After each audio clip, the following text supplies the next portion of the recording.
Hey guys, welcome back to my channel.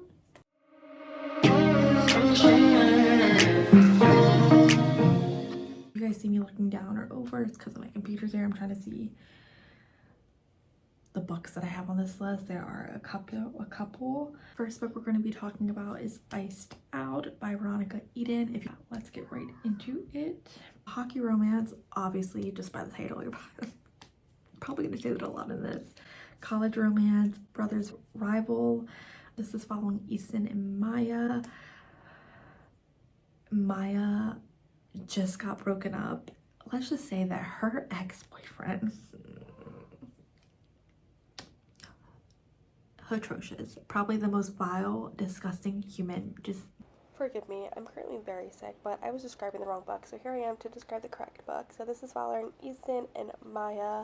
He ends up seeing her at the hockey game and notices that she's the only one wearing the rivals team, and she's doing that because that is her brother's team. Her brother's in the hockey team for the neighboring college right next to hers. And afterwards he ends up seeing her at the bar, and she's on top of the bar dancing, trying to piss off her brother and her ex who's there with her brother, and he ends up taking her off the bar and walking her back home. Easton is the star player, obviously, of course he would be. He's cocky, he's sexy, he's just everything a girl would want. He's charming, all the girls want him. But she does not. She's doing everything to try to graduate early, just so her grandfather can be there to witness her graduating, because he's obviously not doing the best. Easton has dealt with death as well, so he kind of helps her navigate. You see him help her navigate that and be there for her as much as he can be. Everything just goes good. You see her eventually, her brother and her relationship get better. Easton's just up for whatever challenge Maya wants to throw at him, and it was just such a good read, and I recommend everyone to read it. And I read rule number 5. I don't even have, I absolutely love this book. I gave it 5 stars. 5 beautiful, well-deserved stars. This book made me feel so many big emotions. I even cried in it. I just felt it all. You just see everything they deal with. It's slow burn. He falls first. They're friends with benefits. He's determined to break her 5 rules that she has. She has these specific 5 rules that have gotten her through college and that she does not plan on breaking for him. It was just so well written. I don't even have words to tell you how good it was. I was obsessed. Jax was just chef kisses. He literally slowly broke down her walls and threw her rules in the trash. Like, they started off as friends, then study buddies, then it just kept on progressing, and like slowly she started getting these really big, amazing feelings for him. But she knew that she only had a limited time with him because he's gonna end up going to the NHL. So you see her kind of struggling with her emotions, struggling with how hockey guys are, because her dad is or was a hockey player, but now he's a coach. So she understands that lifestyle and like all the commitment the guys need to make. But he lets her know that she is number 1 in his life, like hockey, everything. And I just don't have enough things to say. Like, literally could not put this book down. Like, I was just eating it up. It was like so fast-paced, but so well written. You got everything in that one book. It was wrapped up so beautifully that even at the end I was like, oh my god, I need to read the next book. And the next book, usually with companion novels or series, like, I don't feel that way, but this one I'm like, oh my god, I need her best friend's book next. It was just that good. Like, I do plan on continuing the series. I can't, like, I just want to reread it already. I read it at the end of last year, but I just want to reread it already because it was just like that amazing and that good that I was just like eating it up. Then I put down Until I Get to You, which is a dark romance hockey. I gave this one, I believe I gave it like maybe 4 stars, 4.5 stars. I read this one last year as well. It's a hockey romance, but has like a stalker element to it. He's not stalking her, but there's someone stalking her. So Lila James tries not to get attached to people because she has a stalker who from the beginning I feel like you know it's someone that she knows, someone that's very involved with her family. It just gives off that vibe. Lachlan, is that how you say it? Lachlan? Yeah, he's a star hockey player at this college, and one night they're at a party and she ends up catching his eye, and she literally kind of makes him work to like get to know her, because obviously she's closed off because of everything that she has been through and because of the people that she has lost.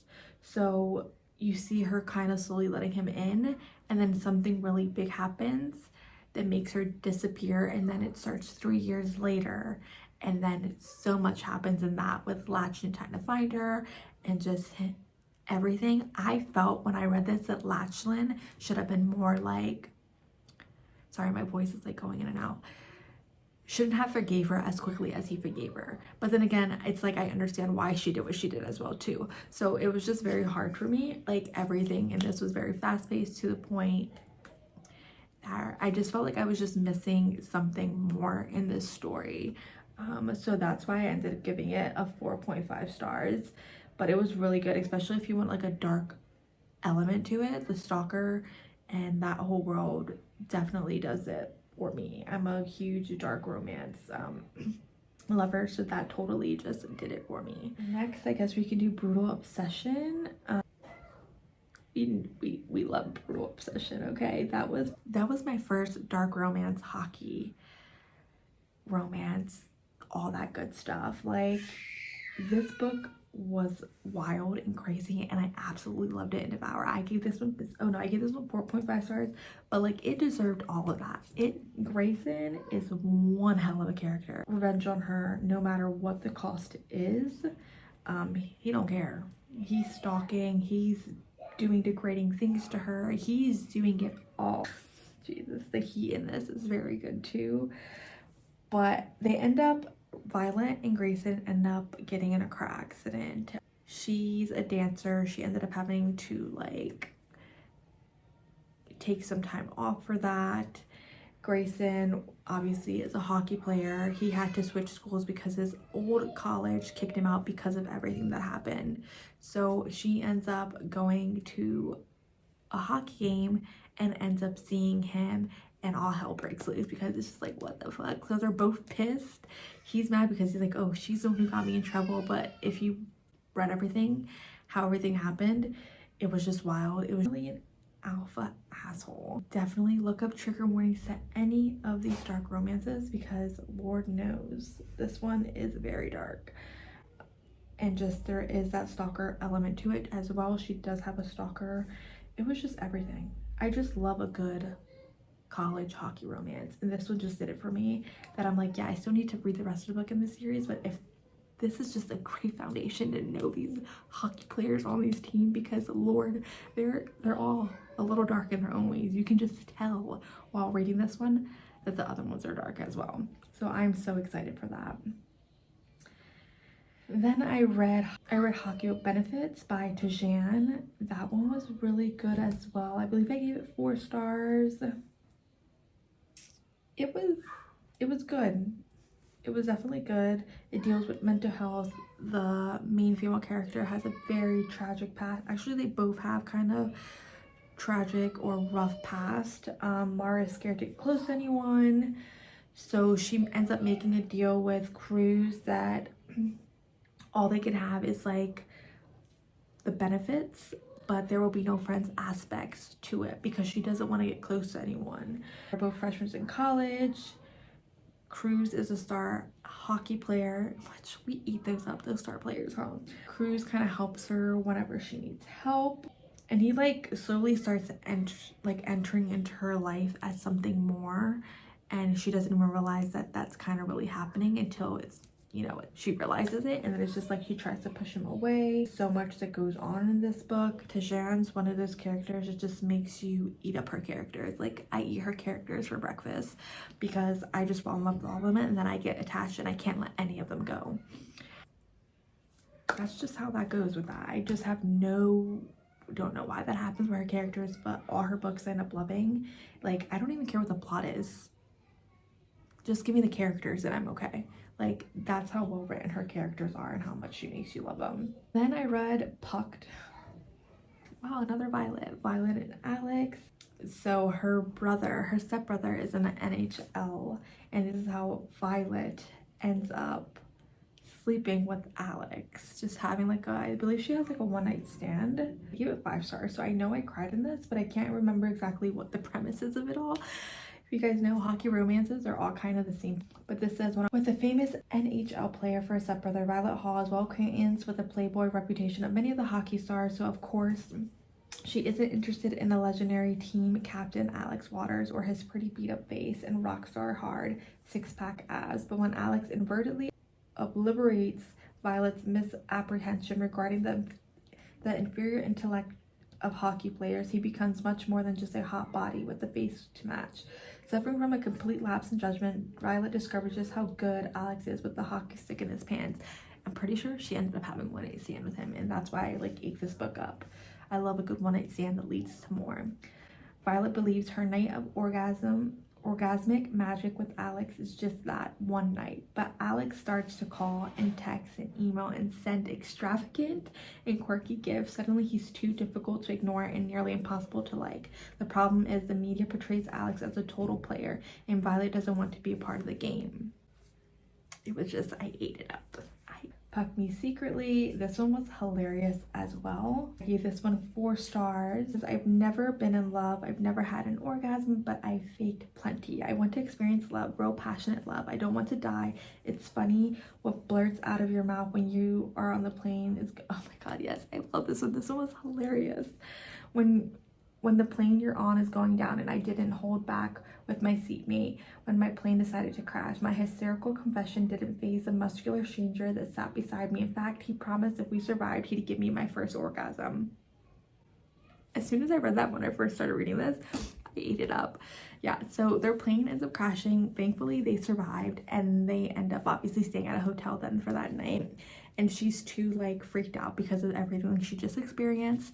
So she ends up staying in his room, and I believe they end up having a one night stand. Well, she works at the hockey stadium because her dad owns it, and it just goes from there. It just goes from there, and it becomes wild. She's shocked, he's shocked, crazy. It's just watching them try to interact and act like they never met each other, like, you know, that whole like trope. I don't know what that trope is called, but it's hilarious. I really enjoyed this one as well. It was very funny. Oh, Sincerely the Puck Bunny. She ends up having I don't want to say she ends up having, does she end up having a one night stand? Jesus Christ, I'm having like blanks over here. Yes, I give this one 3 stars. This one was also pretty hilarious. So I'm pretty sure she ends up having a one night stand with Briggs Wilson, and he doesn't realize that she first off ends up pregnant. So if you guys don't like surprise pregnancy trope, there's that in this. He doesn't know that first she writes the Puck Bunny. Like, she has a column called Sincerely the Puck Bunny where literally she specifically talks shit on Briggs. So she ends up having a one night stand with him, and from there obviously she gets to know him more. He wants to obviously be involved, and she realizes that there's more to Briggs, but now she has this huge secret from him that she doesn't know what to do, because she knows that once she tells him, everything's going to go to hell. So you see that whole experience in with that. But I ended up giving that 3 stars. This one was a unique one because I never read one where it was mostly focused not on obviously like the game, but more like her and her secret, which was really good. Offside, I believe I just read Offside not that long ago, and I absolutely devoured it. Gave it 5 stars. It's a brother's rival. This is following Bailey and Chase. I just loved how beautifully this book wrapped up. Like, I feel like sometimes books wrap up but it leaves you like guessing like what their future was, like things like that. I love that Chase is blunt and tells her how it is. He doesn't care whether she likes it or doesn't want to hear it. If it's gonna hurt her feelings, he's gonna let her know what it is. And we like that in a man. He was also very patient with her. Very, very patient with her.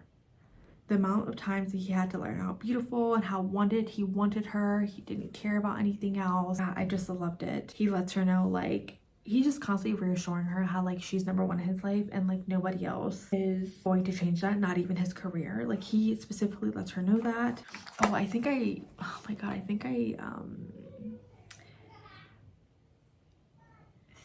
I gave the wrong description of this book to another book, but this is the one where her boyfriend ends up breaking up with her at the beginning, stalks her, but it's more like if he's not with her, he doesn't want nobody else to be with her, you know, those type of guys or girls or whatever the case may be. And that's when Taste comes in and kind of is constantly rescuing her and like giving her an out to get away from her roommates and just things like that. And they just slowly start falling in love with each other, and it was a beautiful thing coming together. They become very comfortable. It was more like friends to then lovers. I feel like they got this amazing bond with just texting each other, calling each other when they needed things and things like that, to then it developing with more. And I just loved every second of reading it. It was just really well written and very good to read. Then I just got done reading not that long ago, Unsteady by Peyton Corrine. This is Reese and Sadie. She's a figure skater, he's a hockey player. It's a he falls first, he's reassuring her as well. It's just very cute. Anyway, she ends up going to the rink early in the morning to practice and ends up finding Reese laying down on the ice. He's having a panic attack. She is familiar with those because she has those as well, and she jumps in right away to help him, which I loved. You kind of see that she becomes his kind of like comfort go-to when he's in situations like that. She's always there to kind of just calm him down.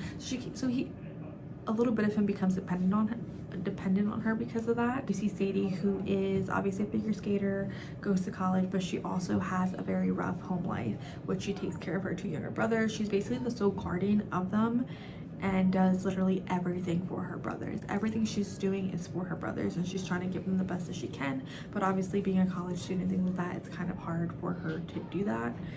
But you see her have these walls up, like she doesn't want to become attached to, well, she doesn't want to let Reese in at all. Like, she doesn't want to let anybody in. She's just there for the fun, and that's just about it. She just wants the benefits and nothing else. Slowly he starts breaking her walls down, and things just happen, and just so much happens in this. PTSD, panic attacks, feeling lonely, just a lot of things happen. I gave this one 3 stars. I just felt like there was just a lot of back and forth between Sadie's, how she felt for, like, one moment she wanted him, next she didn't want him in that way, and she kept on just playing with his emotions and pulling him back and forth. And then when she finally made the right decision, I was just like, fucking thank God. So she kind of annoyed me a little bit, but yeah, that's the main reason why I gave it 3 stars. Then I just got done reading Sin Bin. I gave it 3.5 stars. This is enemies to lover, hockey romances, surprise pregnancy, just a lot going on.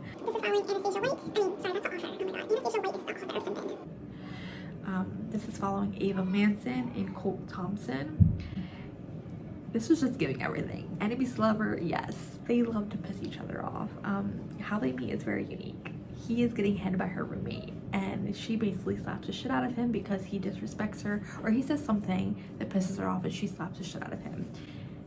And right there, it just starts. He can't stop thinking about her. She can't not think about him. Yeah, it was just really good. Very lot of banter. You get to know Cole on a deeper level that other people don't get to know about him. You get to know about Ava. It was just good. I liked it. It was just straight to the point. There was a little back and forth between them, but other than that, once they got on the same page, they were on the same page, if that makes sense. So yeah, I liked it. It was pretty good. It was decent. So I gave that one 3.5 stars. But those are all the hockey romances that I have for you today. Yeah, that's all the books that I have. I'm hoping to read more hockey romances so that I can keep adding to this list, and I can let you guys know of more. But what other books or romance categories you guys want recommendations on. I'm constantly reading. I have a lot of dark romance books that I like to read, so I'm probably gonna do a dark romance recommendation video soon. But yeah, that's everything for this video. I'll see you guys in the next one.